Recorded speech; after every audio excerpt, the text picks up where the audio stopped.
health, body, relationship, self-identity, self-love, parenthood, pleasure, sex. All of those topics are extremely, extremely important and integral parts of our everyday life. And all of those topics, and many, many, many, many more, in part or fully, are covered by this collection of teachings that is called sex education.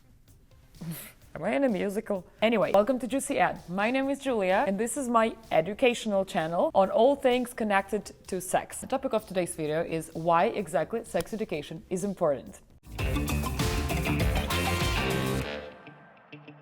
Why do you need to wear this annoying rubber thing called condom on your penis, even though clearly having sex without it is so much more fun? How to treat that itch down there that you discovered after a very fun last night that you spent with that cute bartender? Which vibrator works the best for you? Do you even need one? Hint, hint, yes you do, it's a lot of fun. What's the difference between vagina and vulva? Why isn't your girlfriend squirting every time, even though you do the exactly same thing as the dude did to that girl in that porn that you watched last week? How to tell your boyfriend that you're not in a survival blog and that he should stop rubbing your clit as if he's trying to make a fire out of it. Yes, that happens. Very often. Too often. Does staying upside down after sex increase your chances of conceiving a baby? Why is that your magic wand refuses to produce a spell sometimes? And sometimes it produces it too fast. Does that make you bisexual if you masturbated thinking about that waitress that you saw last weekend?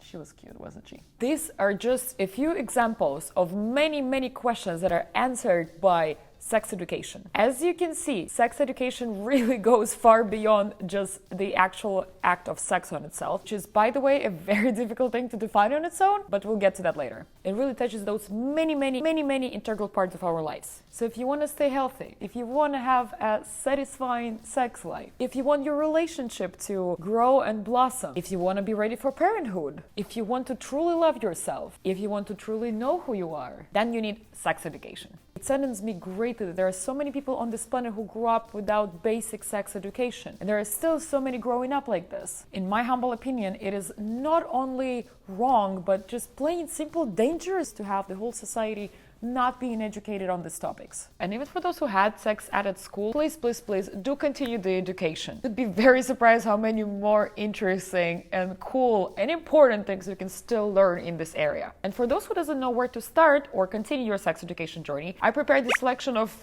5. It's actually 5. 5 books that are the best to get you on the right track. You can check them all out in my other video, link down below.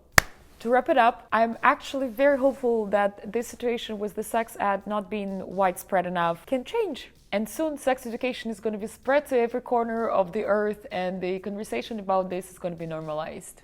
Am I too dreamy? I don't think so. And if I can contribute to this by making those little videos, well, that's exactly what I'm gonna do then. And you can contribute as well. First of all, you can educate yourself. Second of all, you can spread the word and educate others. Third of all, you can like this video, share it with your friend, and subscribe to this channel. That was so smooth, wasn't it? I know. Anyway, thank you so much for watching and have a nice sex. Yep, I'm still doing it. I'm saying have a nice sex instead of have a nice day. That's what I do. Get used to it. It ain't going anywhere. Bye.